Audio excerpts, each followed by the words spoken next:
Motorsport 411 presents all the four and two-wheeled action. Motorsport 411 with Sean Cardovillis.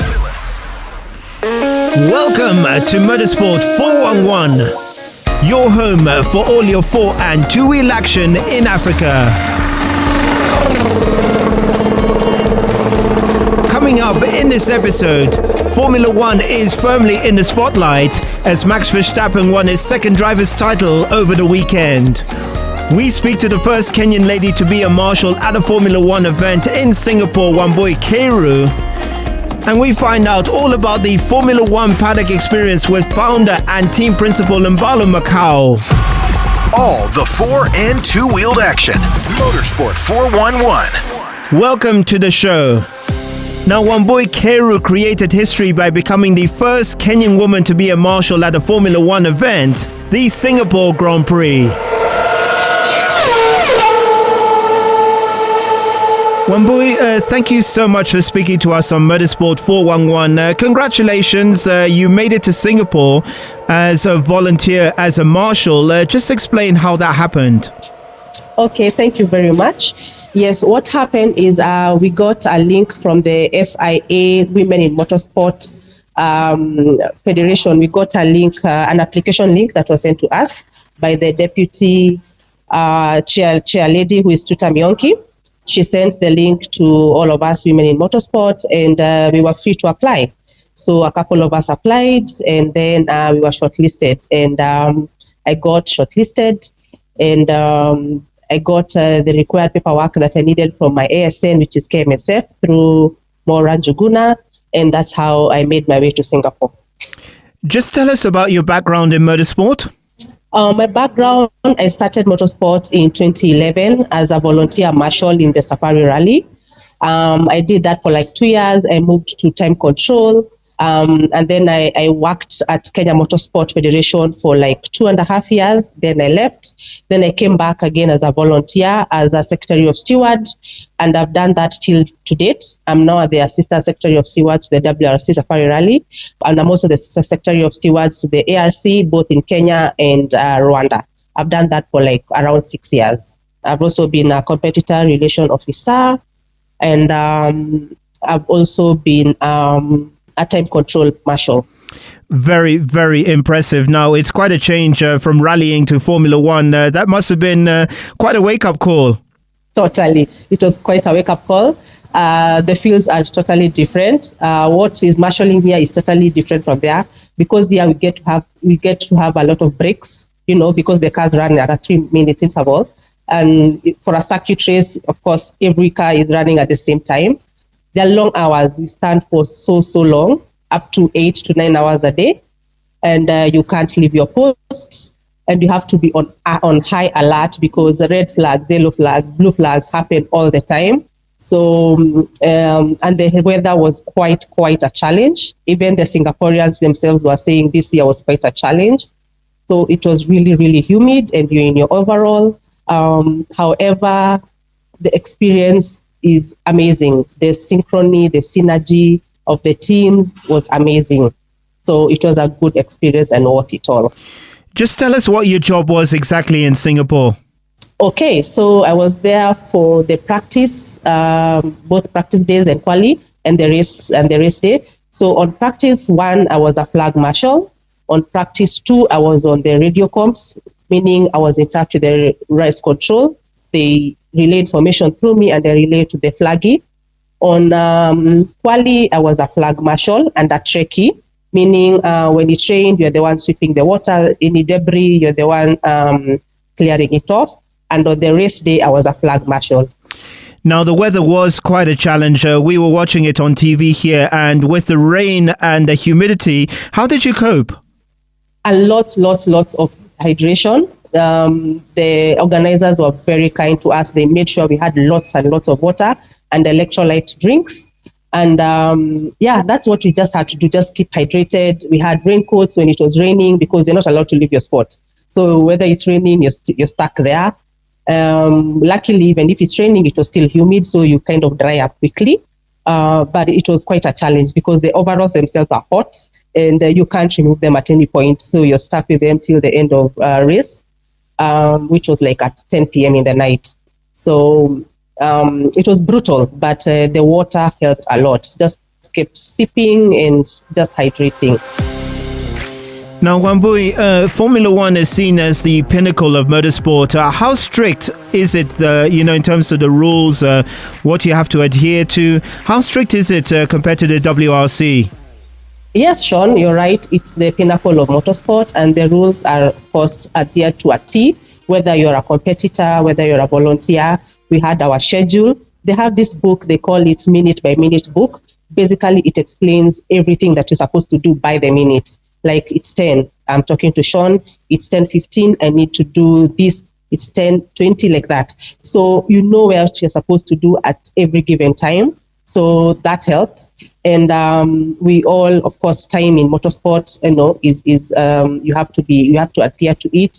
And they made it easy for us because, they had a good arrangement. If it is where you're supposed to be, there is transport.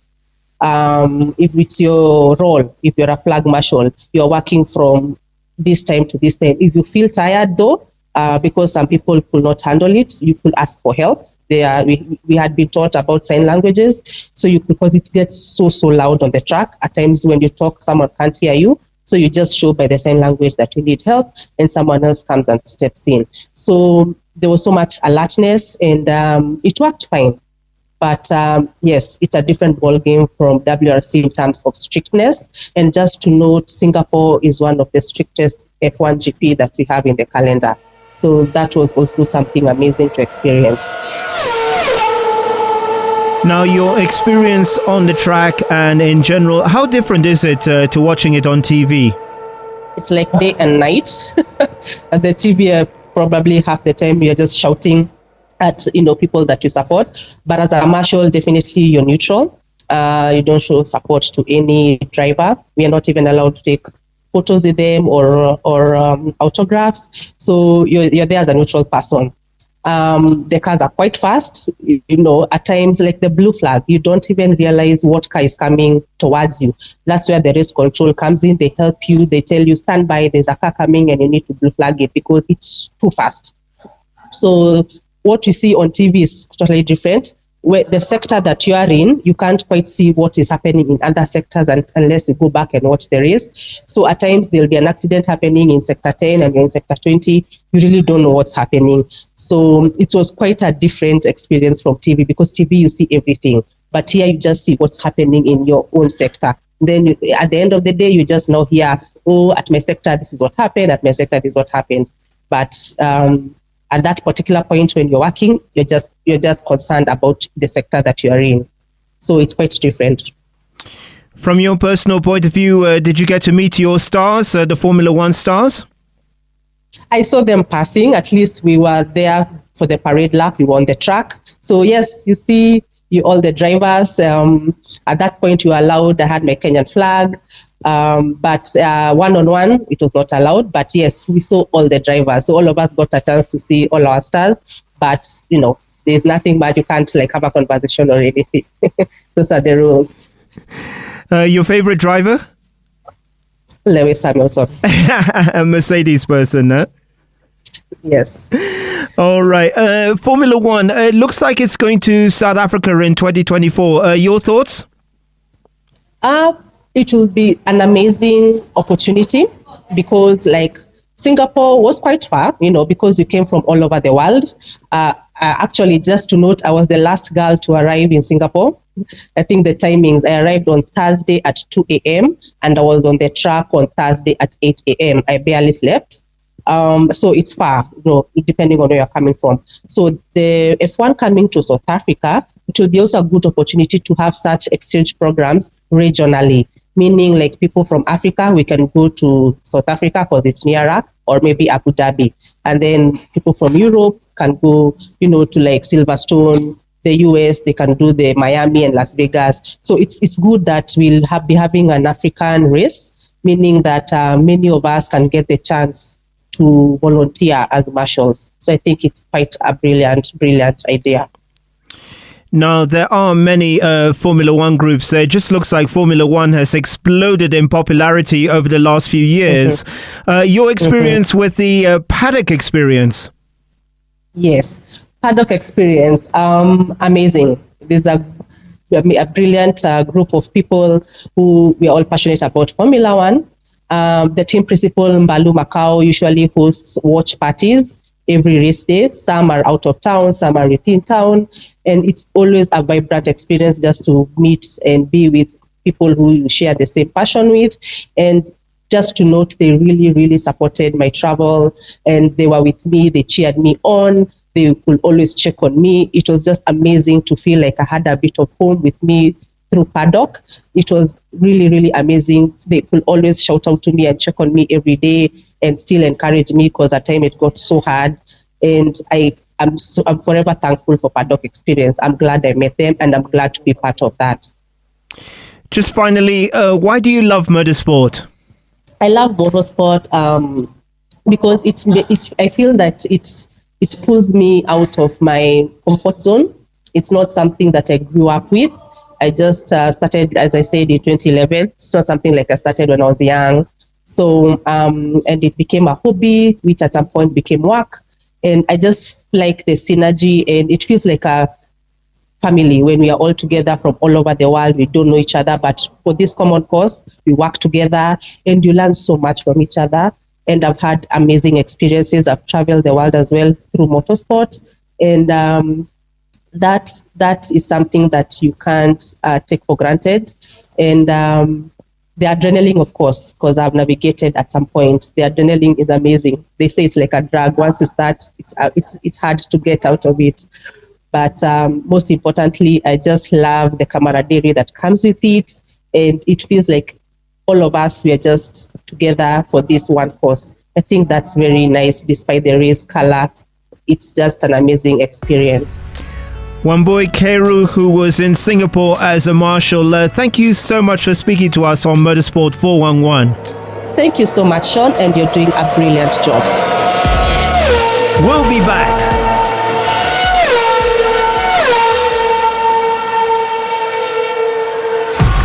All the four- and two-wheeled action. Motorsport 411. So welcome back. Now, Formula One has become big business at sports bars around the country as fans congregate to watch races. Mbalu Makau is the founder and team principal of the Paddock Experience, and I asked him how the idea came about.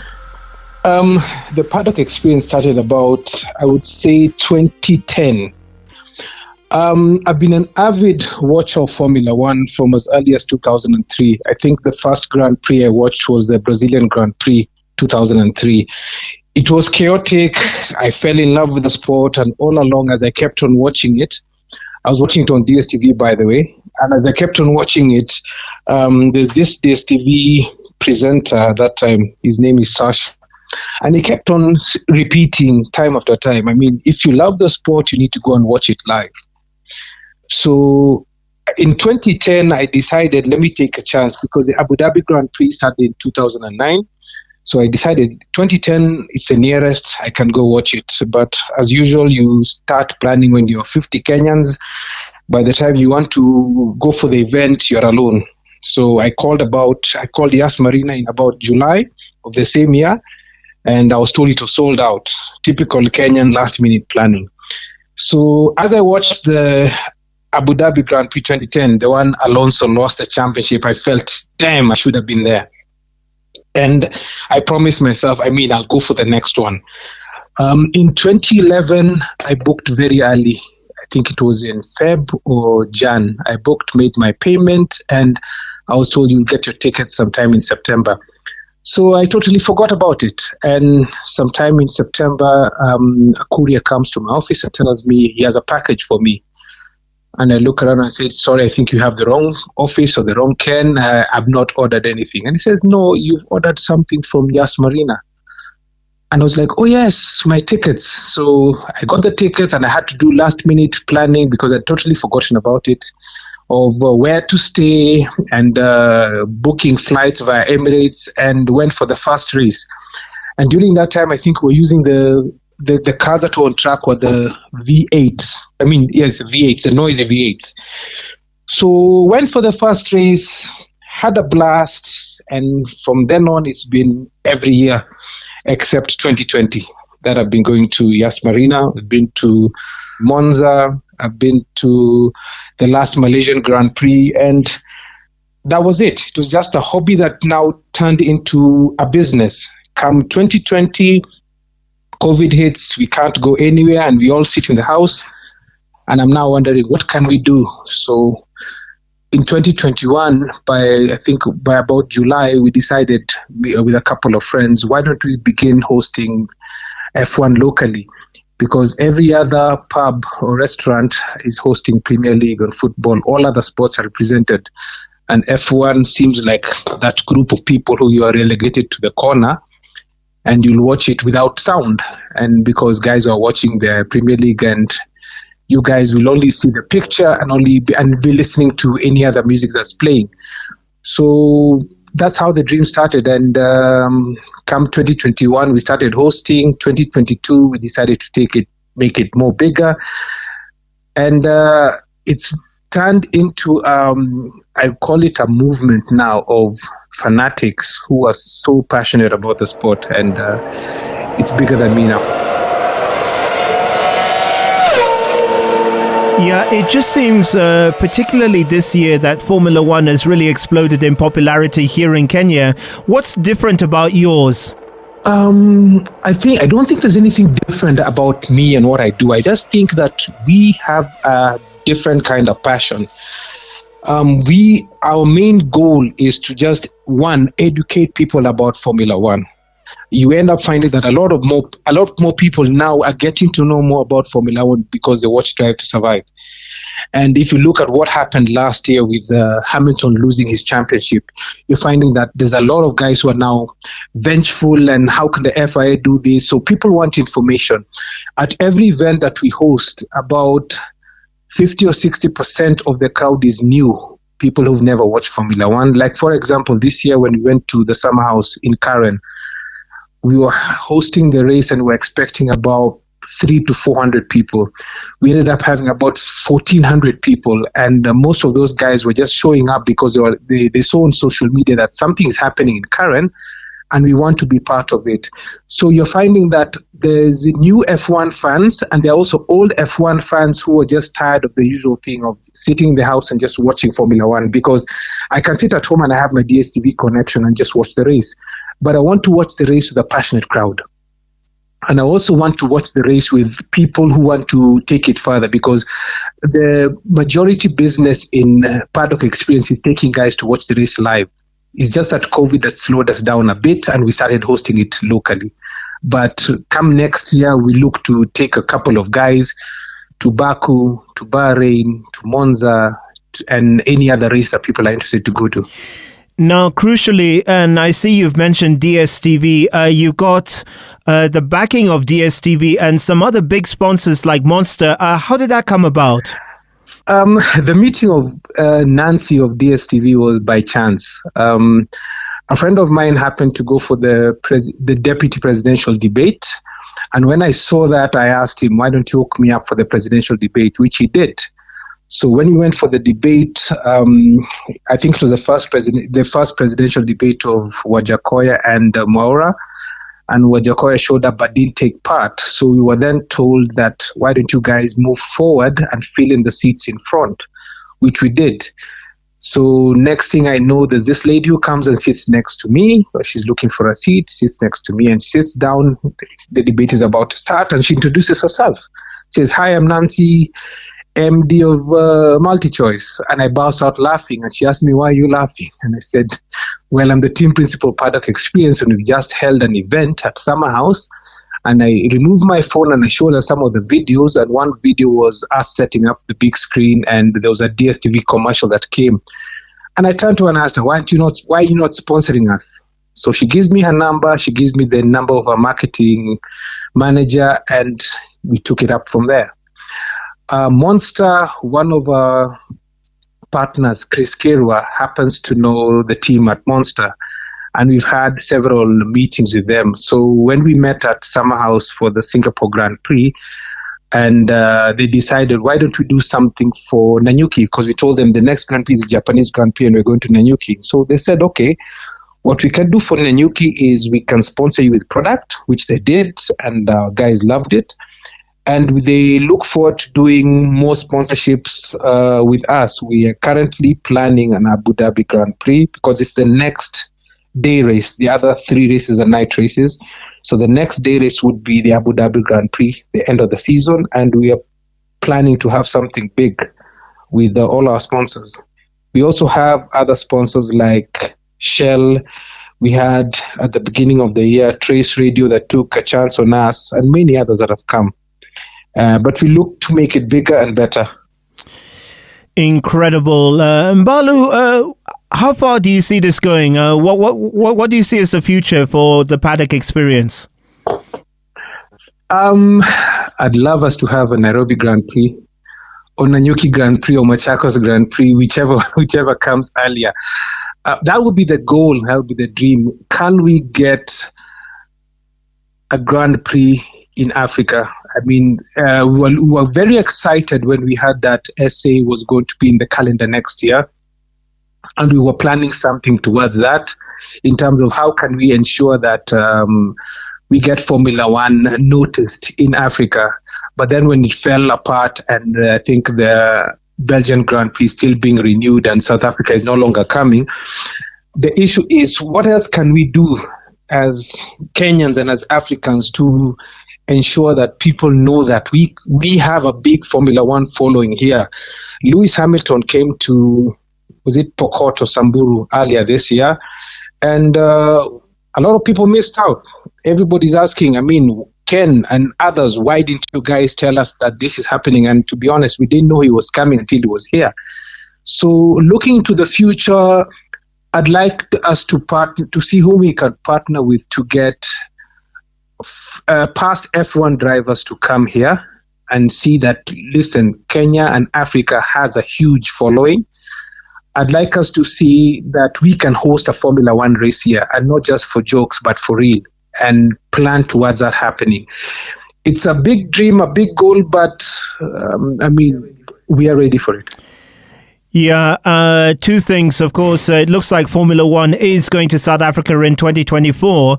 But I see, apart from Wambui being in Singapore, somebody else who was in Singapore, Paul Kagame, the president of Rwanda, happened to be there as well. How significant was that?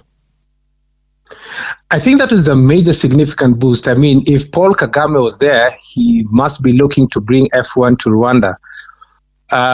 Could we beat him to the punch? Maybe. I don't know. But talking about Wambui, it was quite a big surprise that she was picked as one of the 24 women to take part in being an F1 marshal. And when I called, I told her, listen, I'm both happy for you and jealous. Jealous because, I mean, you get to be on the track. I mean, these are things we watch on TV and you're wondering, wow, I mean, one day I wish I could do that, wave a yellow flag, red flag, and whatever. But I was surprised at how come nobody's making noise about this. This is the first Kenyan lady as a marshal in F1. And I kept on asking her, do people know how big this is for you and for the country? I mean, we should have met her at the airport with traditional dances and all that, but I guess maybe it will happen next time. But I was quite happy for her in terms of what she did for the country.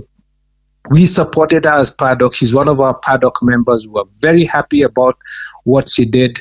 And she came back with a lot of stories in terms of what the experience is all about.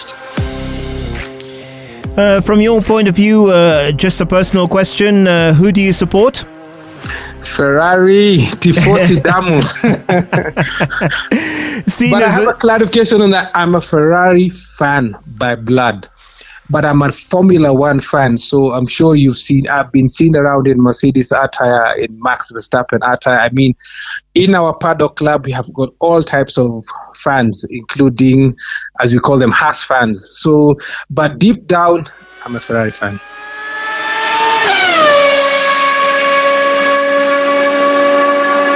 a lot being said about the FIA and the way they've handled things from Abu Dhabi to what's happening with the budget cap. Just your thoughts on that?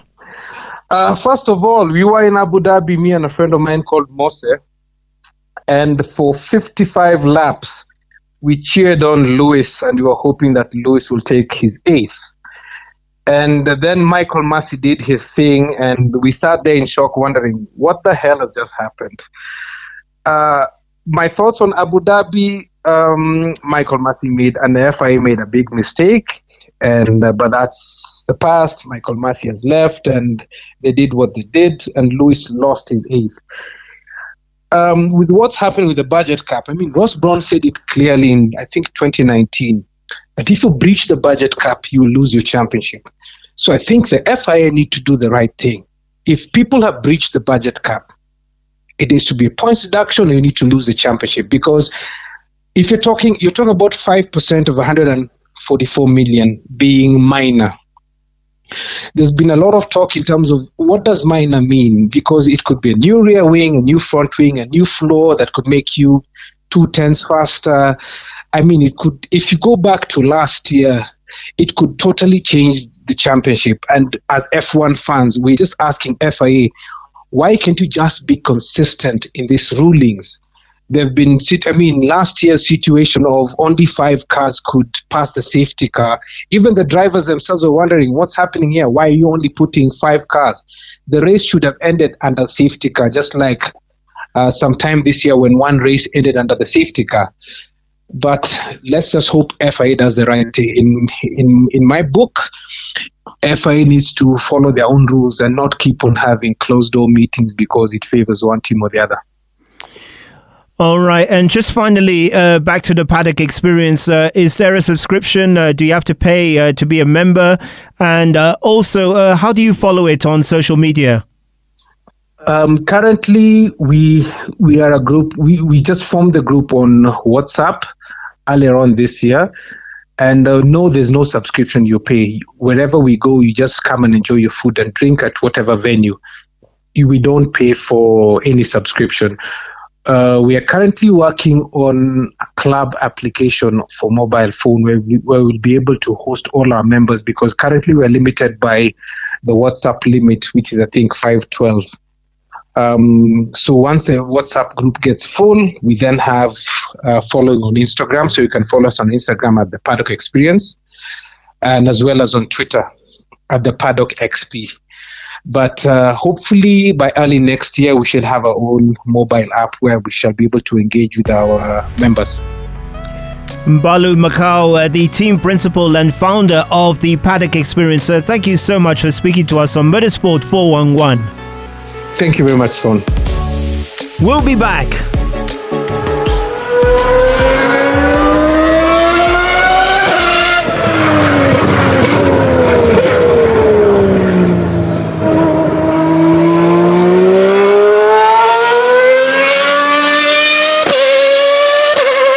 Motorsports 411 with Sean Cardovillis. So that's it for the show this week. Our thanks once again to Wambui Kiiru and Mbalu Makau. Our thanks as always to Big City Studio. I'm Sean Cardovillis. See you next week.